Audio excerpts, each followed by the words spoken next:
अस्सलाम वालेकुम नाज़रीन, प्रोग्राम सवाल के साथ मैं हूं आपका मेजबान एहसन ज़िया। नाज़रीन, आज जिस मौजू पर हम बात करेंगे सबसे पहले वो ये है कि अमेरिकी सदर डोनाल्ड ट्रंप ने कहा है कि उन्होंने इंडिया के लोगों के साथ जब बात की तो उनसे ये कहा कि वो पाकिस्तान के ऊपर किसी किस्म का इंडियन हमला जो है वो बर्दाश्त नहीं करेंगे, इसकी इजाजत नहीं देंगे। यानी इंडिया अगर पाकिस्तान के साथ जंग करता है तो अमेरिका के लिए ये काबिल कबूल नहीं होगा। ऐसे लम्हात में जबकि इस तरह के बयानात जो हैं वो अमेरिकी सदर की तरफ से आ रहे हैं, पाकिस्तान के अंदर सीज फायर के बावजूद अफगानिस्तान की तरफ से जो प्रॉक्सी वार लड़ी जा रही है उसमें कमी नहीं आई। और आज भी पाकिस्तान के अंदर जो दहशतगर्दी के वाकयात हैं बलूचिस्तान और खैबर पख्तूनख्वा के सूबों के अंदर, वो रुकने का नाम नहीं ले रहे। गुज़िश्ता 24 घंटे के दौरान फिर पाकिस्तान के जो सूबा है बलूचिस्तान, वहां पर दहशतगर्दी हुई है और खैबर पख्तूनख्वा के अंदर भी ये वाकयात हो रहे हैं। जब ये सारी सूरत हाल है तो पाकिस्तान के अंदर जो पॉलिटिकल लड़ाई चल रही है, अगरचा के पीटीआई का अगर मैं बात करूं तो इलेक्शन के ऐलान के बाद जो इलेक्शन कमीशन का जो ऐलान है कि जनाब तमाम जो मेंबरान कौमी असम्बली हैं और सूबाई असम्बली हैं वो आजाद हो चुके हैं, पीटीआई का उस हवाले से तो वजूद नहीं है। बहरहाल अगर देखा जाए तो खैबर पख्तूनख्वा में पीटीआई की हुकूमत है, लेकिन हुकूमत और पीटीआई के दरमियान जो एक टग ऑफ वॉर चल रही है, जो टसल चल रही है, अगर उसकी बात करूं तो एक तरफ पाकिस्तान के आम शहरी हैं जिनके मसाइल इस वक्त यह है कि यहाँ भूख बढ़ रही है, यहाँ खुदकुशियां बढ़ रही हैं। हम देखते हैं कि वालिदैन जो है अपने बच्चों को बाकायदा उनकी जान ले रहे हैं और फिर खुदकुशी कर रहे हैं। उसके पीछे जो है महंगाई है, बेरोजगारी है, बदअमनी है।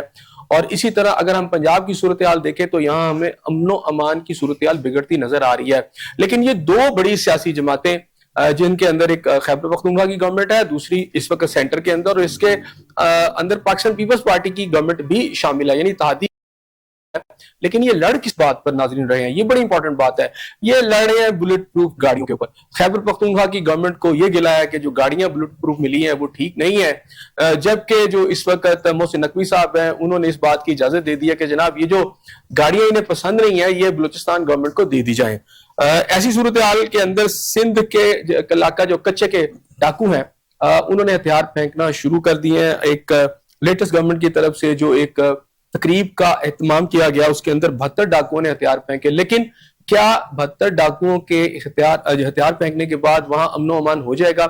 ये बड़ी इंपॉर्टेंट बात है, इस पर आज हम बात करेंगे, क्योंकि इस तरह की रवायती और समझे कि आर्टिफिशियल किस्म की तकरीबात माजी में भी होती रही हैं, लेकिन कच्चे के डाकू या कच्चे के डाकुओं का जो मसला है अमनो मान का, वो आज तक हल नहीं हुआ।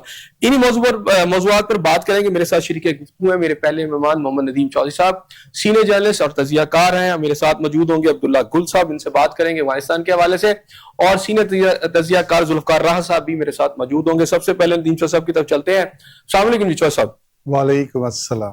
अच्छा चौधरी साहब, इस वक्त डोनाल्ड ट्रंप की तरफ ही आ जाते हैं। डोनाल्ड ट्रंप जो है वो कह रहे हैं जी इंडिया अगर पाकिस्तान पर हमला करेगा तो उन्हें यह काबिल कबूल नहीं होगा। लेकिन अगर आप चंद दिन पहले देखें, जब अफगानिस्तान की और पाकिस्तान की वार हो रही थी, उन्होंने कहा कि मैं ये जंग रोक सकता हूं लेकिन मुझे करने के और बहुत सारे काम है। लेकिन जब इंडिया की बारी आई तो वो कह रहे हैं कि जी मैंने पहले ही मना कर दिया। अच्छा, ऐसा बहुत शुक्रिया, आपने अपने प्रोग्राम में मदऊ किया। दूसरी बात यह है कि ट्रंप के हवाले से जो आपने अभी गुफ्तगू की, तो ट्रंप को इस वक्त इंटरनेशनल मीडिया और स्पेशली अमेरिका के अंदर भी ये गैर संजीदा सदर के तौर पे लिया जा सकता है। उसकी गुफ्तगू, उसके डायलॉग और उसकी पॉलिसीज को भी उसी तरह से इतना संजीदा नहीं लिया जाता इंटरनेशनल लेवल पे जिस तरह के अमेरिका के साबका सदूर थे। और आपने ये देखा होगा पिछले एक हफ्ते के अंदर अमेरिका में जो एक बड़े पैमाने पे मुजाहरे हुए हैं वो ट्रंप की पॉलिसीज के खिलाफ ही हुए हैं। और ट्रंप का जो स्टाइल है हुकूमत करने का, खास तौर पे मिडिल ईस्ट के अंदर, और जो उसने इब्राहिम अकॉर्ड के ऊपर जो उसने स्टांस लिया, ये सारी मिली-जुली बातें ये बताती हैं कि ट्रंप एक काबिल एतबार आदमी नहीं है। अच्छा, आप ये कह रहे हैं काबिल एतबार नहीं है, गैर संजीदा है, लेकिन हमारे यहाँ पर तो आपको पता है कि हमारी कुछ लोग हैं, बड़े अहम सरकारी शख्सियात जो हैं, उन्होंने तो बल्कि उनको दुनिया के सबसे बड़े अवार्ड के लिए भी नामजद कर दिया था। अच्छा, इस हवाले से अगर देखा जाए तो वज़ीर-ए-आज़म पाकिस्तान ने जो उनको नोबेल इनाम के लिए नामजद किया था, उस हवाले से सोशल मीडिया में तो प्राइम मिनिस्टर साहब के हवाले से बड़ी नाजेबा किस्म की पोस्ट सामने आई। एक तो ये चीज काबिल गौर है, और ये छोटे पैमाने पे नहीं है, एक बड़े पैमाने पे ये आपको, और मुस्लिम ममालिक के अंदर प्राइम मिनिस्टर साहब के इस स्टांस को कोई अच्छी निगाह से नहीं देखा गया। उस हवाले से प्राइम मिनिस्टर साहब को तनकीद का भी निशाना बनाया गया। हो सकता है प्राइम मिनिस्टर और नून लीग के हवाले से उनकी ये पॉलिसी जो है वो काबिल कबूल हो, लेकिन हम देखते हैं कि उसके अगेंस्ट जिस तरह से लोगों ने अपने तहफ़्फ़ुज़ात का इज़हार किया और लोगों ने जिस तरह से तनकीद की, तो ये कोई ऐसा अच्छा कदम नहीं उठाया उन्होंने कि उसके हवाले से कोई समझ ले कि वो काबिल तारीफ थे और ट्रंप बहुत अहम था। ठीक हो गया। मैं अच्छा सब जरा आपकी तरफ भी आता हूँ। अब्दुल्ला गुल साहब हमारे साथ इस वक्त टेलीफोन लाइन पे, तो उनसे बात कर लेते हैं। अस्सलाम वालेकुम गुल साहब। जी वालेकुम सलाम। अच्छा गुल साहब, ये बताइएगा कि इस वक्त डोनाल्ड ट्रंप जो है उन्होंने कहा जी इंडिया के हवाले से, तो उन्होंने स्टेटमेंट दी है कि जनाब इंडिया जो अगर पाकिस्तान पर हमला करता है या जंग करता है तो उन्हें काबिल कबूल नहीं है। चंद दिन पहले अफगानिस्तान के साथ जब हमारी जंग हो रही थी तो उन्होंने कहा कि जी मैं ये जंग रोक सकता हूं लेकिन मेरे पास वक्त नहीं है और करने के बहुत सारे काम है। तो इस बयान को आप किस तरह देखते हैं इन लम्हात में? और दूसरी बात यह है कि क्या इस बयान के बाद जो वज़ीर-ए-आज़म पाकिस्तान ने उन्हें सलूट किया था और उसके अलावा नोबेल प्राइज के लिए उनका नाम नामजद किया था और भी हमारी लीडरशिप ने, तो क्या ये उसी तनाजुर में था? बिस्मिल्लाहिर्रहमानिर्रहीम। देखिए, मैं समझता हूं कि पाक भारत जंग जो है वो उन्होंने रुकवाई नहीं थी, बल्कि अमेरिका ने करवाई थी, क्योंकि वो टेस्ट करना चाहते थे कि भारत जो है उसकी क्या कैपेबिलिटी है, और वो देखना चाहते थे कि जिस मुल्क को उन्होंने साउथ ईस्ट एशिया का नेट सिक्योरिटी प्रोवाइडर कहा है, क्या वो वक्त आने पे वो चीज डिलीवर भी कर सकेगा। क्योंकि बुनियादी तौर पे तो जो है भारत का रोल इसलिए मजबूत किया जा रहा है क्योंकि वो चीन के मुकाबले में उसको खड़ा किया जाता है, और वो ये सोच रहे थे कि वक्त में चीन के जो है वो मुश्किल जो है हालात पैदा कर सकता है, लेकिन वो तो पाकिस्तान के सामने ढेर हो गया। इसके ऊपर जो है खुद वॉशिंगटन पोस्ट और न्यूयॉर्क टाइम ने लिखा कि India was rescued bye United states of America against Pakistan, यानी कि उनको रेस्क्यू किया पाकिस्तान के जंग के हवाले से। अब आप मुझे ये बताइए कि जब 2 दिन हमारी बकायदा जंग शुरू थी और भारत हमले कर रहा था, तो उस टाइम पे भी डोनाल्ड ट्रंप और मार्को रूबियो के जो बयानात आए थे वो यही थे कि ये लोग तो आपस में सदियों से लड़ रहे हैं, तो हमारा इनके साथ कोई नहीं है। लेकिन फिर जब भारत की पिटाई होना शुरू हुई तो उन्होंने अपना जो वहां बगल बच्चा था उसको बचाने के लिए अपना किरदार अदा किया। अब ये खत्म हो गया। अब दूसरी जानिब जो है मुझे ये बताइए कि ट्रंप साहब के पास क्या है, यानी कि वो नो किंग्स जब मूवमेंट चलती है तो उस टाइम पे वो टिकटॉक तो बना लेते हैं अपनी, यानी कि एक जंग रुकवाना ज्यादा अहमियत का मामला है, या आप जो है एक ऐसे मुल्क पे जिसको आप जो है कभी जो है वो उसकी चापलूसी करते हैं, कभी आप उसकी तारीफें करते हैं भारत के मुकाबले में। लेकिन आप अगर जरा थोड़ा सा नजर दोहराएं तायराना, तो आप मुझे बताएं डोनाल्ड ट्रंप ने अभी तक आपके लिए क्या किया है? क्या पाकिस्तान के कर्जे जो है वो रीशेड्यूल किए, माफ कर दिए, जिस तरह से उन्होंने मिस्र के कर दिए थे गल्फ वॉर में? क्या उन्होंने पाकिस्तान को न्यूक्लियर क्लब की मेंबरशिप जो है वो दे दी? क्या उन्होंने जो है वो पाकिस्तान को मोस्ट फेवरेट नेशन का जो है खिताब दे दिया और पाकिस्तान के साथ तिजारत का हुजम बढ़ा दिया? क्या पाकिस्तान में आईटी इंडस्ट्री लगाने की बात कर दी? तो ये जो $500 मिलियन का जो MOU साइन हुआ है, जिसके ऊपर हम छलांगे मार रहे हैं और उसके ऊपर हम जो है वो डोनाल्ड ट्रंप को सलूट करने चले हैं, नोबेल इनाम जो है उसको दोबारा बार बार कर देना चाहते हैं, इस बात के ऊपर कि गजा के अंदर आज भी बच्चे शहीद हो रहे हैं, आज भी फलस्तीन की रियासत का कोई वजूद नजर नहीं। अच्छा, मैं इसकी तरफ भी आता हूँ। अब्दुल्ला गुल साहब, ये बताइएगा, आपने कहा कि ट्रंप ने हमारे लिए क्या किया, आपके जो रेयर मिनरल्स है उसने खरीदने पर आमादगी जाहिर कर दी। जी, ये कौन सा इसके अंदर रेयर मिनरल्स को खरीदने, मैं वैसे आपसे पूछना चाहता हूं कि मेरे पास सोना है, आप नहीं खरीदेंगे तो कोई और खरीद लेगा, ये कौन सी बात है? रेयर मिनरल्स तो सबसे बड़ी दुनिया में जो इसकी रिक्वायरमेंट है, वो कौन सा मुल्क है जो नहीं खरीदना चाहता? सबको चाहिए। जो मुल्क जो है मैन्युफैक्चरिंग करता है, चीन समेत, उन सबको रेयर अर्थ मेटल्स चाहिए। तो ये तो कोई ऐसी बात नहीं है कि वो उन्होंने कोई हम पर एहसान किया है। आपके मुल्क में इन्वेस्टमेंट ला रहे हैं ना, वो पसमी की जो आपको पता है कि बंदरगाह की भी बातें होती रही यहाँ पर, तो हमारे यहाँ तो कहा जाता है ना कि जनाब फॉरेन इन्वेस्टमेंट आनी चाहिए। तो अगर पाकिस्तान के अंदर अमेरिका बड़ी इन्वेस्टमेंट करता है तो मेरा ख्याल है कि तमाम जो कंजर्वेटिव गवर्नमेंट्स हैं उनका यही नारा रहा है। जी बिल्कुल, हमारी तमाम हुकूमतों की तरजीहात तो यही हैं कि यहाँ इन्वेस्टमेंट होनी चाहिए, लेकिन इन्वेस्टमेंट एट व्हाट कॉस्ट? क्या गवादर जिसके अंदर चाइना का एक बहुत बड़ा इंटरेस्ट मौजूद है और उन्होंने बड़ी कुर्बानियां दी हैं, खून की भी, माल की भी, तो अभी जो गवादर के साथ आप पसनी जो है, क्योंकि मेरे ख्याल है अगर आप गए हैं तो बिस्मिल्लाह, अगर नहीं गए तो मैं तो गया हुआ हूं, इसलिए मुझे मालूम है कि ये तो आग और पानी को मिलाने की बात है। एक तरफ ईरान का बॉर्डर लगता है जो 909 किलोमीटर लंबा है, और वहां वो पाकिस्तान और ईरान जो है वो बलूचिस्तान में इकट्ठे हैं यहाँ। आप मुझे ये बताइए कि ईरान के साथ तो अमेरिका का जो रवैया है वो आपके सामने, अभी उन्होंने इनके ऊपर बमबारी की, जंग की दूसरे लफ्जों में, और इस तरफ जो है इसराइल से जो है वो मार पड़वाई गई। तो अब ईरान के साथ ताल्लुकात खराब, चीन के साथ जो है ये तमाम टेरिफ वॉर वगैरह जो है ये शुरू ही चीन की वजह से की गई है। और फिर अभी जो उन्होंने बागराम के हवाले से कहा कि बागराम में मैं इसलिए जाना चाहता हूं कि वो चीन के न्यूक्लियर असासों से जो है 1 घंटे की फ्लाइट के ऊपर है, ये धमकी किसको दी गई थी? तो ये तमाम चीजें जो हैं होते हुए आपका क्या ख्याल है कि एक तरफ ईरान, एक तरफ चीन और दरमियान में अमेरिका बैठ जाएगा? अच्छा, ये मेरे ख्याल में अच्छा गुल साहब, फिर ये बताइएगा थोड़ी देर के लिए, क्या आपको पता है कि ये इब्राहिम अकॉर्ड की बात आपने भी की और ये पूरी दुनिया को बताया गया, हमारे यहाँ पर भी लोगों ने बड़ी बगले बजाई, और यहाँ पर आपकी जो गवर्नमेंट है वो तो बल्कि अपने जो अपोनेंट है उसके ऊपर ये समझे कि पॉलिटिकल स्कोरिंग कह लें या जो भी कह लें, वो ये कह रहे थे कि जी वहां पे अमन हो गया और देखे जी यहाँ पे ये क्या कर रहे हैं, अभी मुरीद के वाला जो वाकया उसी तनाजुर में। लेकिन जैसे ही वहां पर इन्होंने कहा कि जी अमन हो गया तो इसराइल ने वहां पर अटैक कर दिया और वो सारी कोई हवा में उड़ा दिया ना सब कुछ। अब अगर ट्रंप ये इंडिया के हवाले से हमें ये कह रहे हैं कि जनाब मुझे इंडिया को, मैं नहीं बर्दाश्त करूंगा कि इंडिया हमला करे, तो इसका मतलब तो ये हुआ फिर इंडिया भी हमला करने को तैयार है। जी, इंडिया तो देखें बाकायदा उन्होंने तो ऑपरेशन सिंदूर 2 लॉन्च कर दिया हुआ है ना। देखिए, जब हम कहते हैं कि एक हम ऑपरेशन प्लान करते हैं तो ऑपरेशन सिंदूर 1 उन्होंने प्लान किया, आपने उसके जो भी उसके नतायज निकले वो अपनी जगह, लेकिन उन्होंने एक ऑपरेशन प्लान किया और उसको एग्जीक्यूट किया।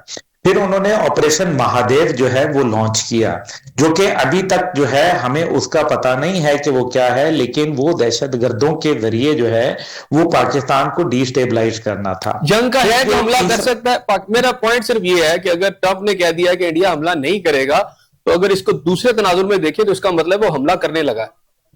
जी बिल्कुल, मैं यही गुजारिश कर रहा हूं कि ऑपरेशन सिंदूर 2 जब उन्होंने कहा तो जनरल द्विवेदी जो है वो, उनका आर्मी चीफ, उनका एयर चीफ, उनका जो डिफेंस मिनिस्टर, उनका जो रॉ चीफ जो है वो बकायदा ऑन रिकॉर्ड मौजूद हैं। अब आप देखिए तो ऑपरेशन सिंदूर 2 में अफगानिस्तान से हमला करवाया गया ना, तो पाकिस्तान तो इंडिया तो हमला करेगा आप पे। इंडिया देखिए ना, सिंपल सी बात है, $82 बिलियन से $89 बिलियन उन्होंने अपना डिफेंस बजट बना लिया। आईएनएस विक्रांत के ऊपर जो है अभी नरेंद्र मोदी ने दिवाली मनाई और वहां जो बातचीत हुई वो आपके सामने है। अब इंडिया जो है हमला करना चाहता है, और ये इंडिया के लिए कॉन्डोलीजा राइस से लेके हिलरी क्लिंटन और हिलरी क्लिंटन से लेके मार्को रूबियो तक जो है वो यही बात करते आए कि इंडिया हमारा नेचुरल एलाई है। हाँ, डोनाल्ड ट्रंप वाहिद आदमी है जो उनके हवाले से जरा मनफी रुझान रखते हैं, लेकिन उनकी जितनी भी काबीना है उसके अंदर तो वो प्रो इंडिया सारे लोग बैठे हुए हैं। अच्छा, फिर अगर ऐसी सूरत हाल में जहां हमें नजर आ रहा है कि मुझे तो लगता है कि इसको, इनकी जो स्टेटमेंट है इसको बिल्कुल उल्टा देखना चाहिए और बिल्कुल तैयार रहना चाहिए कि इंडिया किसी वक्त भी पाकिस्तान पे हमला कर सकता है। दूसरी तरफ अफगानिस्तान के साथ जो हमारा ट्रूस हुआ है या थोड़ा सा ब्रीफ सा लल आया उसके अंदर, तो क्या ये कंटिन्यू करेगा? नहीं, सवाल ही नहीं पैदा होता। आप देख लीजिए कि पहले तो मैं इंडिया का बता दूं कि मैं तो ऑन रिकॉर्ड हूं कि इंडिया जो है वो आपको सर्दियों से पहले एक वो जरूर कोशिश करेगा, वो बराह रास्त हो या वो जो है वो अफगानिस्तान की तरफ से हो, वो हमला तो जरूर करेगा। और $89 बिलियन उन्होंने अपना बजट किया है, और फिर जाहिर है वो अपनी तैयारियों में मसरूफ हैं, जो आप देख ही रहे हैं रोजाना। मेरा ख्याल है कि पाकिस्तान मीडिया को जो है वो बजाय इसके कि सारा दिन एक निकम्मी सियासत जो माफी के साथ वो दिखाते हैं, इससे वो भी दिखाएं, लेकिन साथ जो मुल्की सलामती के मामलात हैं उनके ऊपर तवज्जो जरा गौर करें। लेकिन बहरहाल अब आ जाते हैं ट्रूस के ऊपर। देखिए, कोई ट्रूस नहीं हुआ अफगानिस्तान के माबैन। पहली बात यह है कि पाकिस्तान और अफगानिस्तान जो है, दोनों को दोस्त ममालिक ने मजबूर किया है कि आए वो टेबल पे बैठ जाएं। हकीकत यह है कि दहशतगर्दी के ताने बाने जो हैं वो इतने ज्यादा मजबूत हो चुके हैं अफगानिस्तान में कि खुद यूनाइटेड नेशन की रिपोर्ट है कि वहां 2 दर्जन तंजीमें जो हैं इस टाइम पे दहशतगर्दी जो है वो उसको वहां ट्रेनिंग हासिल कर रही हैं, और उनको बकायदा अफगान तालिबान हुकूमत की सरपरस्ती हासिल है। ये मैं नहीं कह रहा, ये यूनाइटेड नेशन की रिपोर्ट कहती है। दूसरी जानिब जो है, आप देख लीजिए कि इस टाइम पे जो जिस तरीके से अब डैम बनाने की बातें की गई हैं, $2.83 मिलियन का वो एक डैम बना रहे हैं रिवर काबुल के ऊपर। आप ये देखिए कि पाकिस्तान का आबी जहरियत जो है वो हो जाएगी। तीसरी जानिब जो है, जो उनका टेक्निकल सेंटर था उसको इमीडिएटली एम्बेसी का जो है वो उन्होंने दर्जा दे दिया है इंडिया ने अफगानिस्तान में। और फिर अफगानिस्तान के साथ जो ताल्लुकात हैं वो पाकिस्तान के, ये आप देखें अभी दोहा मुज़ाकरात के अंदर सबसे बड़ी बात यह है कि दोहा मुज़ाकरात पे क्या अमेरिका और अफगानिस्तान ने अमल किया जो पाकिस्तान के साथ जो है वो अमल करेंगे।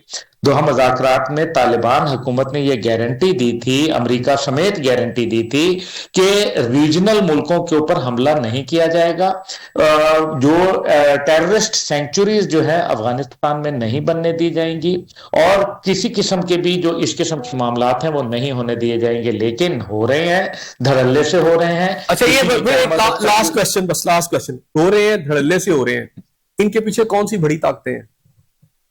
खुद अमेरिका मौजूद है। अगर मतलब हमें ये नहीं समझ आ रहा, मुझे ये बताइए, $10 बिलियन का, भाई मेरे $10 बिलियन का असला जो है वो छोड़ के गए हैं। वो सारा जो एडम्स है, जो उनकी काउंटर टेररिज्म की हेड थी CIA की, वो ये कहती है कि हमने एक आजाद पश्तूनिस्तान के लिए सेल कायम कर दिया है CIA में, सेंट्रल इंटेलिजेंस एजेंसी में। $142 मिलियन पर मंथ जो है वो अफगानिस्तान को अमेरिका की जानिब से एड आ रही है। इस टाइम पे तकरीबन $19 बिलियन 2021 से लेकर आज तक अमेरिका उनको दे चुका है। पाकिस्तान को $1 बिलियन देने के लिए कोई तैयार नहीं है, कोई रवादार नहीं है। उनको $19 बिलियन दिए हैं। अब भी हम कहते हैं कि नहीं जनाब, अमेरिका तो हमारा दोस्त है, तो फिर जाएं सलूट करें उसको। बहुत शुक्रिया, आप मेरे साथ टेलीफोन लाइन पर मौजूद रहे। बड़ी नदीम साहब ने बड़ी अच्छी बात की कि जाएं उन्हें सलूट करें। आपको क्या लगता है इस वक्त, अगर मैं इंडिया की वॉर के हवाले से कहूं तो अब्दुल्ला साहब का तो कहना यही है कि जनाब बिल्कुल आप इमिनेंट है। अब्दुल्ला ने जो 2-3 बातें की, मैं सबसे पहले तो पिछली और ब्लू इकोनॉमी के हवाले से कुछ इंफॉर्मेशन आपके साथ शेयर करूंगा, फिर मैं अफगानिस्तान और इंडिया की आपसे बात करता हूँ। इसमें बहुत से क्वेश्चन जो ऐसे जो अभी हल तलब है, सवालिया निशान उनके ऊपर लगा हुआ है। सबसे पहले आपको बात बता दें, हमारे एक मिनाज यूनिवर्सिटी लाहौर के जो vice chancellor doctor Sajid Mahmood Shahzad, वो कमोडोर बेसिकली नेवी के हैं, रिटायर्ड, और ब्लू इकोनॉमी के हवाले से उनकी जो बुक्स आई हैं वो बड़ी अथॉरिटी की हैसियत रखती हैं। उन्होंने अपनी बुक्स में कुछ जगह पे कहा, एक उन्होंने अपनी स्पीच में एक बात जो पॉइंट आउट की, जो मैं अभी आपके इस प्रोग्राम में, मेरे लिए तो बहुत बड़ा इंकशाफ था, इससे पहले कुछ चीजें जो है वो हिडन थी। उन्होंने बताया कि पाकिस्तान हर साल ये जो हम ट्रेडिंग करते हैं और कंटेनर के जरिए जो हम आगे जो जहाज जो है वो माल बर्दारी के लिए इस्तेमाल होते हैं, उनका किराया पाकिस्तान ऑलमोस्ट हर साल $12 बिलियन के करीब पे करता है।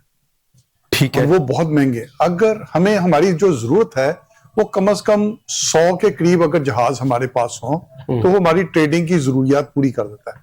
और वो कहते हैं कि जो 100 के करीब जहाज हैं वो तकरीबन $8 बिलियन में आ जाते हैं, और हम $8 बिलियन के जहाज नहीं खरीद रहे, लेकिन हर साल $12 बिलियन जो है हम उनका रेंट पे करते हैं। तो पाकिस्तान में ये चीजें दुरुस्त होने वाली हैं।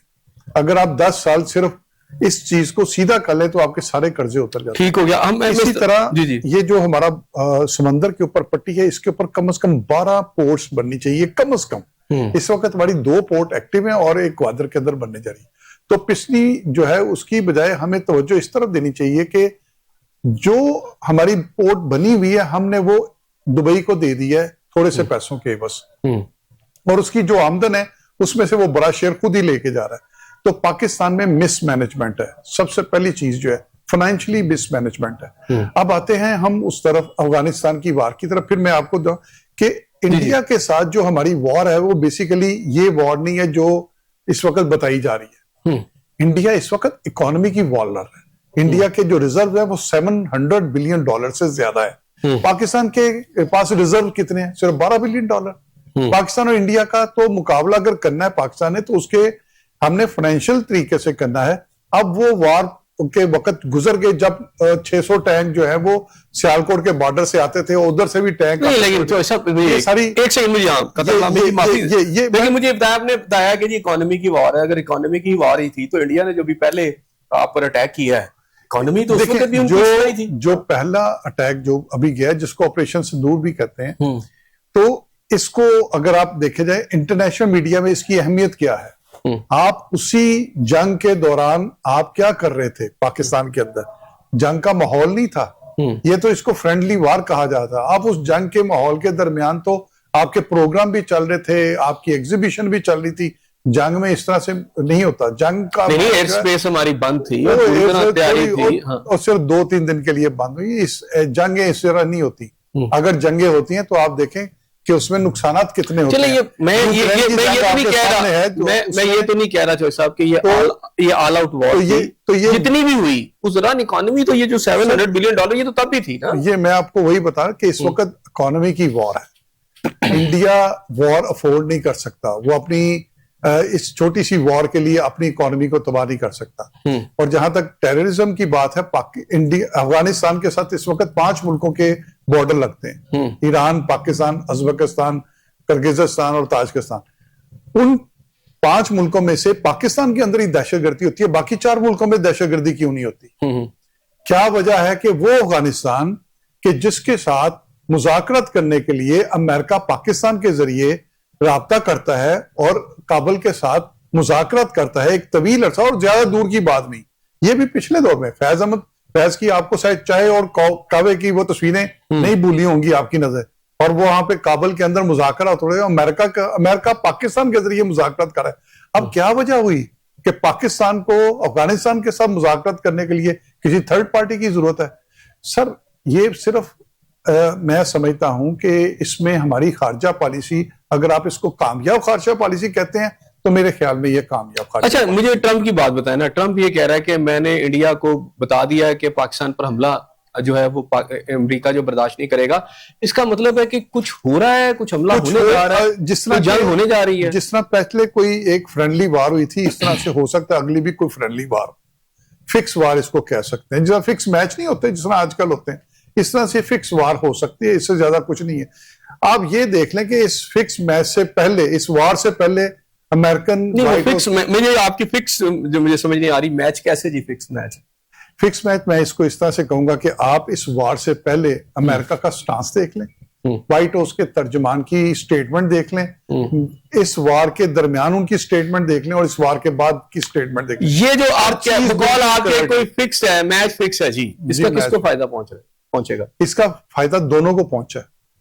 इसका फायदा इंडिया ने अपने अंदर, मोदी ने अपनी पोजीशन बेहतर की है, और पाकिस्तान के अंदर हमारी एस्टेब्लिशमेंट ने अपनी पोजीशन बेहतर की। नहीं, मोदी की तो पोजीशन वहां खराब हुई है। तमाम स्टैटिस्टिक्स ये बता रहे हैं कि उसकी पब्लिक के अंदर उनकी जो इस वक्त बीजेपी की गवर्नमेंट है उसका जो ग्राफ है बहुत नीचे गिरा है। खुद उनकी अपनी जो बुनियाद परस्त जमातें जो उसके अंदर मौजूद हैं वो उनको कह रही है मोदी को कि जनाब ये आप नवंबर दिसंबर के अंदर, क्योंकि आगे इलेक्शन में जाना है, तो एंटी पाकिस्तान कोई ना कोई रेटोरिक जो है वो मोदी चाहते हैं कि वो इतना मजबूत करे कि अपने अंडर इंटरनल प्रेशर को खत्म कर सके। सर ऐसे ही था, पहले भी उसकी पोजीशन कमजोर थी और इस वार के बाद उसकी पोजीशन बेहतर हुई है। अब वो दूसरा इसी तरह का सीन करके आगे इलेक्शन में कुछ अपने पापड़ बेचना चाहता है, और इससे ज्यादा कुछ नहीं है। सर इनको चाहिए, जब भी कोई इलेक्शन की ऐसी मूवमेंट थे, मोदी जो है आपको पता है वो चूं चूं का मुरब्बा है उसकी हुकूमत, उसमें बहुत ढेर सारी जमातें शामिल हैं, और वो इंतहा पसंदी के एक हिंदुओं के एलिमेंट के जरिए उसने वोट हासिल किया, और वो पाकिस्तान के अगेंस्ट इस तरह की छेड़छाड़ करेगा तो उसका थोड़ा सा गजा पर भी जो साहब आपसे बात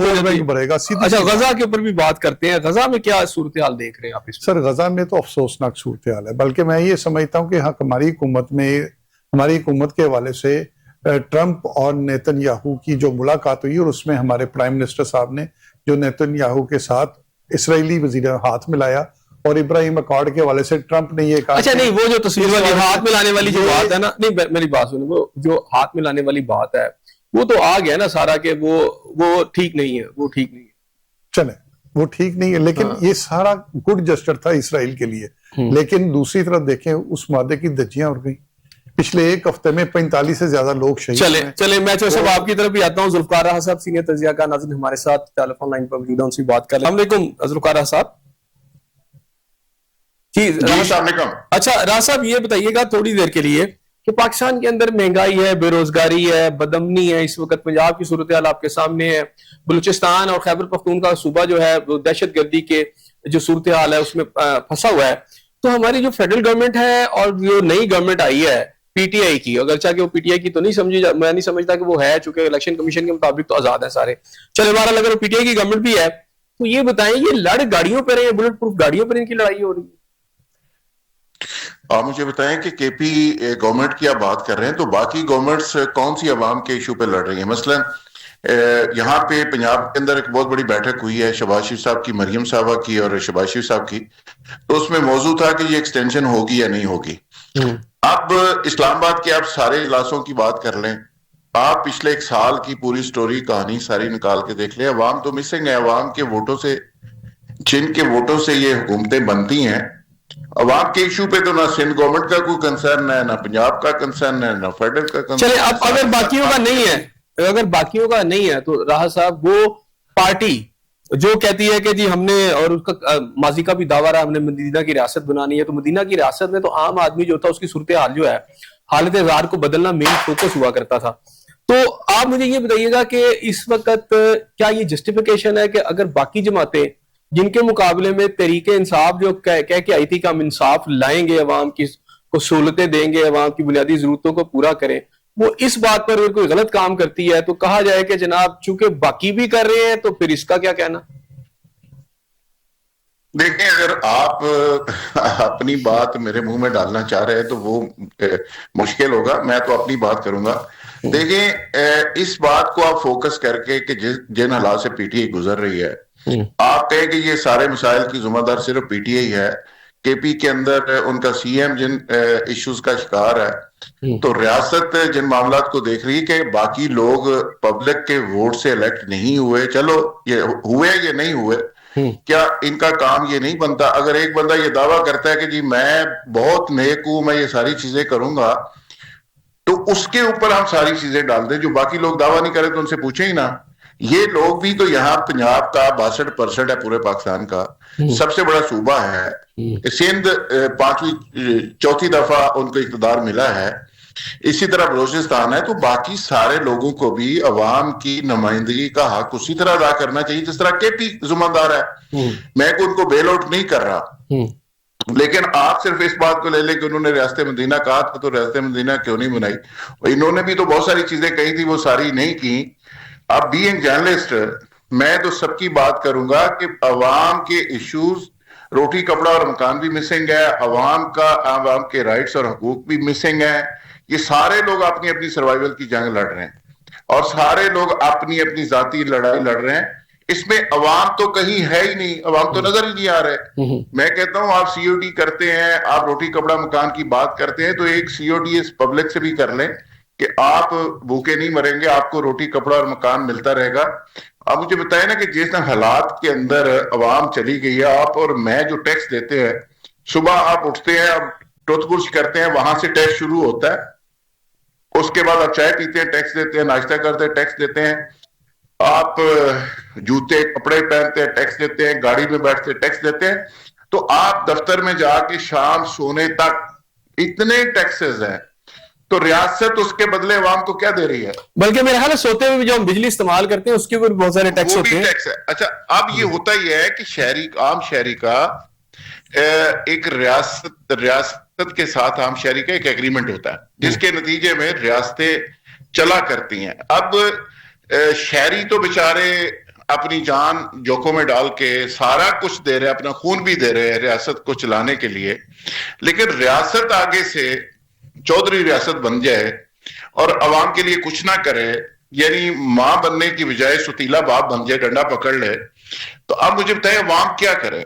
ठीक हो गया। अच्छा, ये बताइएगा जुल्फिकार रहा साहब कि पीटीआई के जो पिछले सीएम थे वहां पर गंडापुर साहब, उन पर यह इल्जाम था कि इंटरनली वो जो है एस्टेब्लिशमेंट के साथ मिल गए हैं। ये जब आए थे तो इन्होंने बड़े बुलंदो बांग जो थे दावे किए, लेकिन अब ये देख रहे हैं कि इन्होंने ये नारा लगाया था कि हम जो ऑपरेशन हो रहा है खैबर पख्तूनख्वा के अंदर वो हम उसकी मुखालफत करेंगे, हम उसके साथ नहीं है। लेकिन अब जैसे इन्हें सीट मिलती है तो इनके अंदर से भी वही चीजें सामने आ रही हैं जो गंडापुर साहब के अंदर से थी। अभी ये कह रहे हैं कि जी ठीक है, हम इस ऑपरेशन के भी साथ हैं, अफगानिस्तान ने अगर हमला किया तो हम जो है इनके खिलाफ लड़ेंगे। तो क्या आपको नहीं लगता कि तेजी से ये सीएम भी जो है अपनी पिछली बातों से बदल रहे हैं? नहीं, आपके ख्याल में उसको क्या कहना चाहिए कि अगर कोई मुल्क पाकिस्तान पे हमला करे तो क्या वो हमलावरों के साथ होंगे? नहीं, वो कह रहे थे ना कि हम चाहते हैं, क्योंकि जो 3 पॉलिसियां 3 नुक्ते जो बताए थे इमरान खान साहब ने, जिस दिन को उतारा था, जो प्रेस कॉन्फ्रेंस की गई थी इनकी अजोमा की तरफ से, वो ये थे कि एक पाकिस्तान के अंदर जो स्टेक होल्डर्स है 3 लोगों को उन्होंने माना इस सारे इशू के अंदर। एक अफगान गवर्नमेंट को कहा, एक उन्होंने अपने कबायलियों को कहा। देखें, पीटीआई ये कहती है कि अफगानिस्तान में लड़ाई की बजाय मुज़ाकरात करनी चाहिए, ये उनके एक पॉलिसी है, ठीक है, ये उनका एक नैरेटिव है। लेकिन अगर कोई मुल्क, वैसे नवाज शरीफ भी तो कहते रहे ना इंडिया से मुज़ाकरात करें, इंडिया से दोस्ती करें, लेकिन इंडिया जब पाकिस्तान पे हमला कर दिया तो शहबाज शरीफ साहब क्या खड़े नहीं हुए? अच्छा, ऑपरेशन की जो बात थी खैबर पख्तूनख्वा के अंदर, जो सीएम कहते थे मैं नहीं होने दूंगा, वो तो हो रहा है। नहीं, वो ठीक है, आप जो बात कर रहे हैं, लेकिन मैं सिर्फ ये कहना चाह रहा हूं कि एक होती है पार्टी पॉलिसी, एक होता है कि आपको रियासत के मफादात को देखना पड़ता है। अगर कोई मुल्क, हम आपस में घर में लड़ते रहते हैं लेकिन हमारे घर के ऊपर कोई हमला कर दे तो फिर हमारे पास ऑप्शन क्या बचती है कि उसका मुकाबला करें, खड़े हो जाएं, फौज के साथ खड़े हो जाएं, रियासत के साथ खड़े हो जाएं। अगर हम खड़े नहीं होंगे तो इससे बड़ा जुल्म क्या हो सकता है? यानी ये गलत नहीं होगा, अगर गंडापुर साहब रियासत के साथ खड़े थे तो वो भी ठीक था, ये भी खड़े रहेंगे तो ठीक होगा। मेरा ख्याल है कि रियासत के साथ तो बहरहाल सबको खड़ा होना चाहिए, लेकिन शेल अफरीदी ने जो 2-4 दिनों में जो काम किए, जो चीजें इनिशिएटिव सामने आए, मतलब खैबर, उसने कहा जी खैबर मेडिकल इंस्टीट्यूट होगा जो पाकिस्तान की 70 साल की हिस्ट्री में ऐसा एक इंस्टीट्यूट होगा जो नहीं बना। उन्होंने कहा अरशद शरीफ शहीद एक इन्वेस्टिगेशन जर्नलिस्ट के ऊपर एक यूनिवर्सिटी होगी जर्नलिज्म की, ये भी मेरा ख्याल एक अनोखी बात है। 5-6 इकदाम उसने ऐसे अनाउंस किए हैं जो पाकिस्तान की हिस्ट्री में नहीं हुए। अच्छा जुल्फिकार साहब, इस तरह के जब आपको पता होगा इमरान खान साहब इक़्तिदार में आए तो उन्होंने कहा जी गवर्नर हाउस लाहौर जो है इसको यूनिवर्सिटी बना दूंगा। फिर इसी तरह के ट्रीज के हवाले से, नौकरियों के हवाले से, घरों के हवाले से बड़े बुलंदो बांग किस्म के दावे और नारे थे और इब्तिदा में थे। तो बाद में तो नहीं हुआ ना कुछ भी, सब कुछ उस पर यू टर्न हो गया। तो अभी ये जो कर रहे हैं तो इस पे कितनी उम्मीद की जा सकती है कि जो बातें हमें बहुत सारी गवर्नमेंट्स को कवर करने का मौका मिला, असेंबलियों को कवर करने का मौका मिला। जब ये इलेक्शन आते हैं हर पार्टी के मैनिफेस्टो में, मैं सब पार्टीज की बात कर रहा हूं, उनके मैनिफेस्टो में होता है कश्मीर को हम बेजोर शमशीर आजाद कराएंगे, हम फलां करेंगे। जब गवर्नमेंट में आते हैं तो सारी चीजें बदल जाती है। इसी तरह ये भी बड़ी बड़ी बातें इमरान खान ने भी की, लेकिन प्रैक्टिकली वो नहीं कर सके क्योंकि वो इस रवायती सियासत का खिलाड़ी नहीं था, उसको पता ही नहीं था, ग्राउंड रियलिटी को समझता नहीं था। कुछ चीजें वैसे ही उसके अंदर समझ लें कि मिसिंग है, मैन्युफैक्चरिंग फॉल्ट है, उसको पता ही नहीं रवायती सियासत है क्या। तो अच्छा, अगर मुझे ये बताएं, आप ही की बात को आगे लेकर नहीं कर सका। मैं राह साहब आपकी बात को आगे लेके, रवायती सियासत उन्हें आती नहीं थी, मैन्युफैक्चरर उनके अंदर फॉल्ट थे, तो एक ऐसा मुल्क जो 25 करोड़ की आबादी का मुल्क, एटमी ताकत, उसका वजीर आजम बनना फिर उनके लिए ठीक था? देखिए वो ठीक नहीं था तो अंदर है ना। मैं कहता हूं कि शहबाज शरीफ साहब अगर प्राइम मिनिस्टर हैं तो वो सीएसएस का एग्जाम करके पास करके वो प्राइम मिनिस्टर नहीं लगे, वो इमरान खान की नालायकी की वजह से प्राइम मिनिस्टर हैं। अगर मरियम चीफ मिनिस्टर है तो इमरान खान की नालायकी की वजह से है, क्योंकि उसने स्पेस दी है और उसने ऐसी नालायकियां की हैं, ऐसे ब्लंडर किए हैं। वो स्पेस नून लीग ने फिल की है, मरियम चीफ मिनिस्टर है और शहबाज शरीफ प्राइम मिनिस्टर है। तो फिर ऐसे नालायक आदमी को, फिर बहुत सारे लोगों का यहाँ पर उनके जो पार्टी का मुतालबा है कि ऐसे नालायक आदमी को, बकौल आपके नालायकी है, तो ऐसे बंदे को लाकर दोबारा से प्राइम मिनिस्टर बनाना क्या और बड़ी नालायकी नहीं होगी? मेरा नहीं ख्याल कोई उनको ला रहा है या उनको बना रहा है। वो अभी काफी देर है इसमें, अभी टाइम लगेगा ऐसी चीजों में। मेरा नहीं ख्याल कि अभी वो आ रहा है। मैं कहता हूं कि जो बंदा नहीं, जिस वक्त भी होगा, मैं आपकी बात पे आता हूँ, जिस वक्त भी मेरा फ्यूचर नहीं में। ख्याल कि वो कल भी आएगा तो इसी तरह के ब्लंडर करेगा, परसों भी आएगा तो इसी तरह के ब्लंडर करेगा। वो ना ग्राउंड रियलिटी को समझता है, ना पाकिस्तान की सियासत को समझता है। वो एक हीरो है, और हीरोज का प्रॉब्लम ये होता है कि वो ये समझता है कि सारी दुनिया उस पर मरे और वो किसी पे ना मरे। उसका पब्लिक से कोई रिलेशन नहीं है, ठीक हो गया। अच्छा, एक लास्ट क्वेश्चन। सिंध के कच्चे के 72 डाकुओं ने हथियार डाल दिए हैं। माजी में भी इस तरह की एक नुमाइशी सी एक्टिविटीज होती रही हैं, बलूचिस्तान में भी, इवन इधर सरहद के अंदर भी, लेकिन वो मामला ठीक नहीं होते। दहशतगर्दी भी वैसे ही। कच्चे के डाकुओं के इस तरह हथियार डालने के बाद क्या यहां पर अमन हो जाएगा? आपको पता है ये हथियार क्यों डाले गए हैं? जी। असल चीज यह है कि उन डाकुओं के खिलाफ ऑपरेशन शुरू हुआ।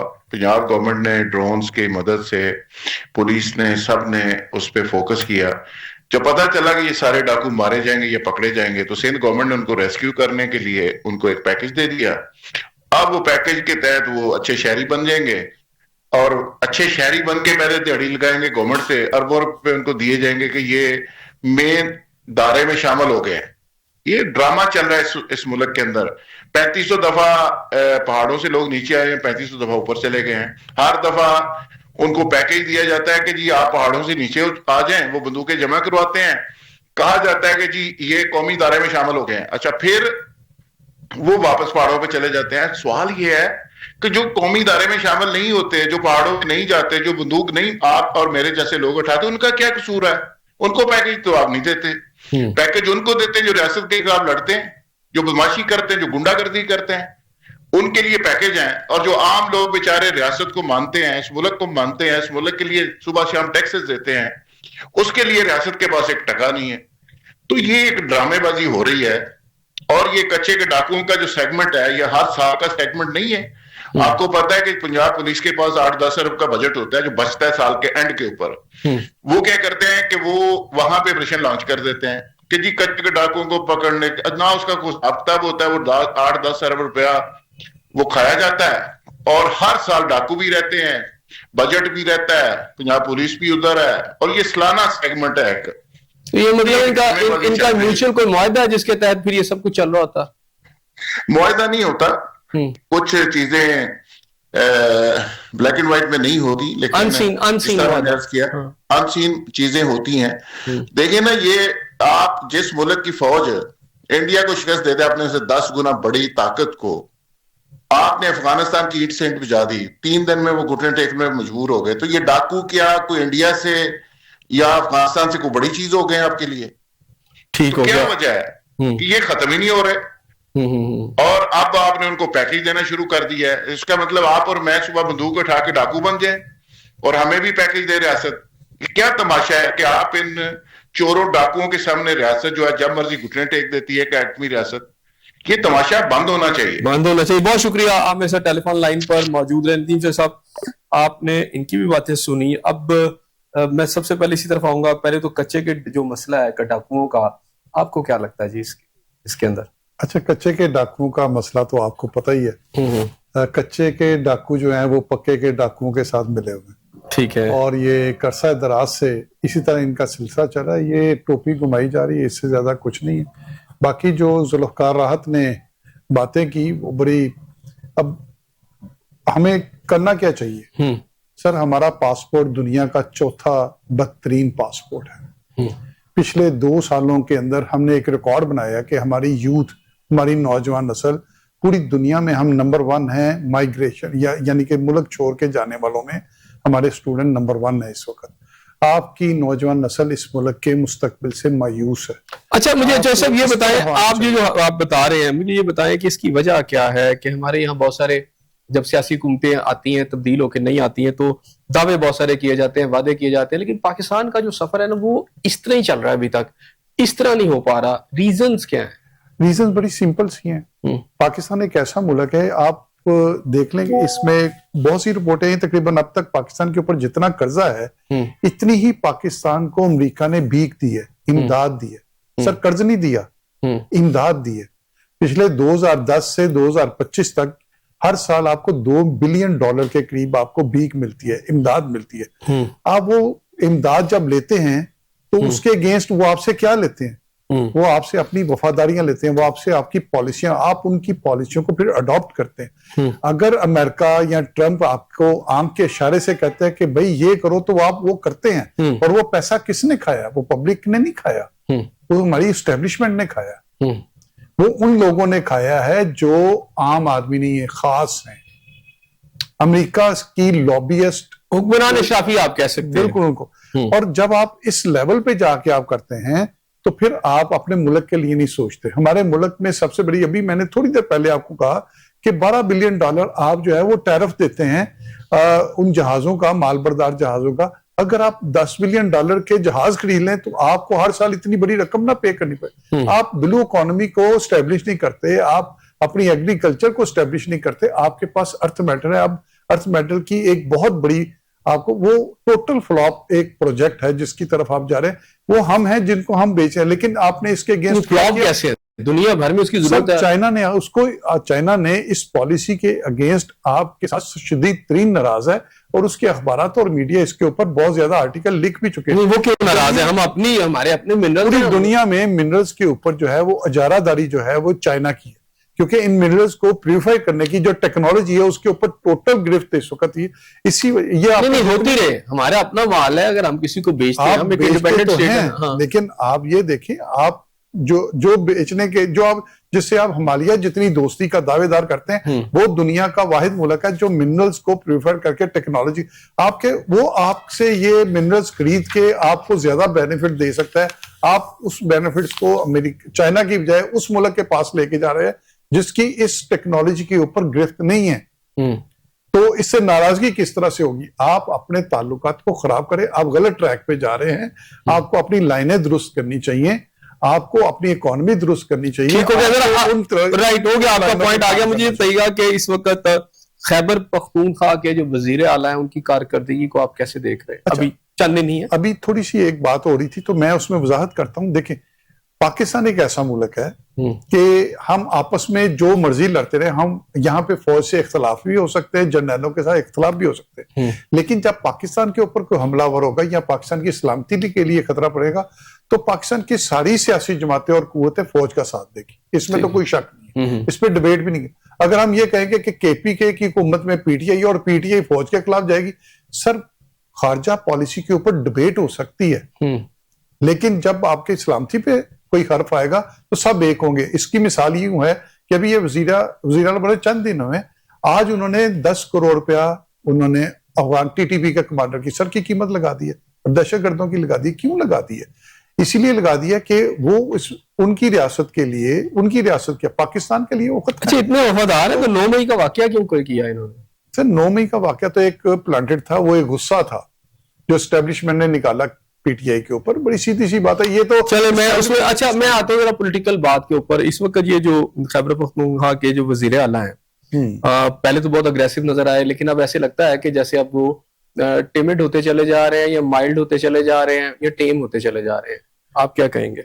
अच्छा ये मैं नहीं समझता इस हवाले से कि जो है वो पीटीआई की पॉलिसी से इनहराफ करके तो वो आगे निकल जाएंगे। पीटीआई की पॉलिसी से एक हद तक इनहराफ हो सकता है, उससे ज्यादा करेंगे तो उनका हाल भी गंडापुर जैसा होगा। अच्छा लेकिन आप तो कह रहे हैं गंडापुर साहब, अभी जुल्फकार राज साहब कह रहे थे कि इमरान खान साहब एक ऐसे आदमी हैं जिन्हें रवायती सियासत का नहीं पता था, फिर उनके बहुत सारी चीजों को जब उन्हें लुबे-लुबाब किया, उन्होंने कहा जी ये इनकी नलायकी थी या नलायक आदमी है। तो जब एक बंदा इतना नलायक है तो उसके लिए, उसके बाहर आने के लिए जो मुतालबा लोग कर रहे हैं या उसको प्राइम मिनिस्टर बनाने का मुतालबा कर रहे हैं, आप इस पर क्या कहते हैं? एक ऐसा नलायक आदमी है जिसको जितने भी इंटरनेशनल कंपनियों ने सर्वे किए हैं उसकी पॉपुलैरिटी पाकिस्तान में 90% से ज्यादा है, और तमाम सियासी जमातें मिलकर 10% भी नहीं है। यानी कि इतना नलायक आदमी है जिसको सियासत नहीं आती और वो पाकिस्तान के अंदर इस कदर, इसलिए कहते हैं ना वो जो इंटरनेशनल जितनी भी कंपनियां हैं वो सारी इन्हीं की हैं, इन्हीं के पीछे हैं। उसके पास यहूदो हनूद है, सारे ज्यूज हैं उसके पीछे, अमेरिकन हैं, और इस तरह के फिगर्स ला के बताया जाता है कि जी बड़ी तो ये इब्राहिम अकॉर्ड के बाद ये सारा प्रोपेगेंडा जीरो। इब्राहिम अकॉर्ड में पाकिस्तान ने इसराइल को माना तो नहीं ना सर, ये माना तो नहीं ना पाकिस्तान, उसमें भी अभी आपने सिग्नेटरी तो नहीं है ना, उसका वो हिडन है ना, जब आप ओपन होगा। अभी तक ओपन होगा। अभी अभी ये तो इब्राहिम रिकॉर्ड है, हम्म। रिकॉर्डिंग के ऊपर आप देख लें, मुशर्रफ में मुआहदा हुआ था, अभी तक उसकी जुजियात तो उसके पॉइंट्स का पब्लिक को पता है नहीं पता। अबूदुर रहमान कमीशन जो है वो आपका 71 के बाद बनी थी, उसके कमीशन की रिपोर्ट अभी तक पूरी तरह। अच्छा ये बताइए, नहीं वो सारी छप चुकी है, ये नहीं वो छप चुकी है सारी। ये बताइएगा कि ये अफगानिस्तान जो है, ये जो हमारा ट्रूस हुआ है या सीज फायर हुआ है, ये चलेगा? ये सीज फायर चलेगा, क्योंकि जैसा अमेरिका कहेगा वैसे ही होगा। असल में बिग्राम एयरबेस के लिए अमेरिका ने एक प्रेशर बिल्ड करना था, वो पाकिस्तान के जरिए उन्होंने किया है। उस प्रेशर के जरिए वो देखेंगे कहां तक ये बात जाती है, और अगर उनका ये मसला हल नहीं हुआ तो ये तुक चलती रहेगी जब तक अमेरिका के साथ हम चलते हैं। अभी गुल साहब जो थे वो कह रहे थे कि उन्हें भी बहुत लगता है कि वॉर इज इमिनेंट यानी इंडिया की तरफ से।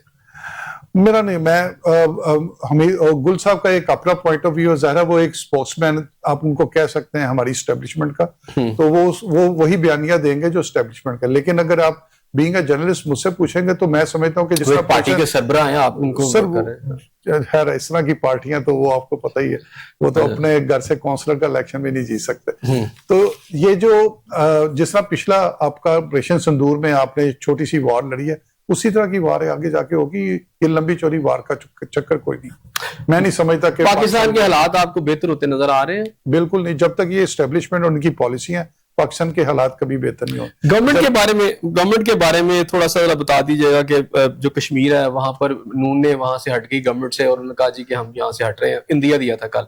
और फिर ये भी कहा था कि हम फेडरल के अंदर भी अगर हमारे खिलाफ कोई जो है क्या कहते हैं कॉन्फिडेंस मोशन भी लाना चाहते हैं तो उन्हें कोई फिक्र नहीं है। ये क्या चीज है सर? ये आजाद कश्मीर में तो सबसे बात यह है कि उसके हकायक के बारे में बहुत कम लोगों को पता, लेकिन ये है कि 78 ईयर से जो कश्मीर के हवाले से हमारा स्टांस था, ये जो हालिया वाकयात हुए, हमारा वो सारा स्टांस इंटरनेशनल लेवल पर जमीन पर। चले ठीक हो गया, बहुत शुक्रिया। आप मेरे से टेलीफोन लाइन पर मौजूद, मेरे स्टूडियो में मौजूद है। नाज़रीन, आपने मेरी शुरुआत की बातें सुनी, इस दुआ के साथ अल्लाह आपको अपनी रहमतों के साए में रखे। अपने मेजबान एहसन को इजाजत दीजिए। अल्लाह हाफिज।